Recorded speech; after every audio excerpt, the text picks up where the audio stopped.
என்கிட்ட சொல்றது suicidal thoughts அதிகமா இருக்கு. ஒரு கத்தியை பார்த்தா எனக்கு வெட்டி போயணும், நான் கொலை பண்ணி இறந்து போயிடுவேணும் அப்படின்ற மாதிரி நிறைய சூசைட் தாட்ஸ் வருது அப்படின்னு சொல்றாங்க. நிறைய நெகட்டிவ் தாட்ஸ் வருது. இது எப்படி ஓவர் கம் பண்ணி வருது அப்படின்னு கேக்குறாங்க. ஃபர்ஸ்ட் ஆஃப் ஆல், இந்த நெகட்டிவ் தாட்ஸ் ஏன் வருது அப்படின்னா, பிரெயின் நெவர் ஸ்லீப்ஸ் அப்படின்னு சொல்லுவாங்க. நம்ம உடம்பு ஸ்லீப் ஆனாலும் நம்மளோட தாட்ஸ் வந்து ஸ்லீப் ஆகாது.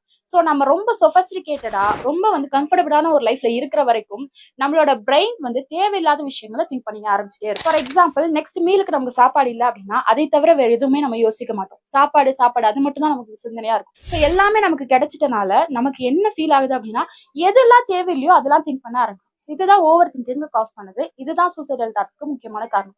ஸோ ஜஸ்ட் வீட்டை விட்டு வெளியே வந்து கொஞ்சம் ப்ரொடக்டிவா நம்ம இன்வால்வ் ஆகும்போது இந்த மாதிரி தாட்ஸை ஈஸியாவே ஓவர் கம் பண்ண முடியும். நம்ம பிரெயினை நம்ம பிஸியாவே வச்சுக்கிறது, ஏதாவது ஒரு விஷயத்துல எங்கேஜா வச்சுட்டோம் அப்படின்னா இந்த மாதிரி தாட்ஸை ஈஸியா ஓவர் கம் பண்ணலாம். இந்த மாதிரி நிறைய சைக்காலஜிக்கல் ஃபேக்ட் உங்களுக்கு தெரியணும் அப்படின்னா ஆல்வேஸ் ஹோலிஸ்டிக் கிளினிக் பேஜை ஃபாலோ பண்ணிக்கோங்க.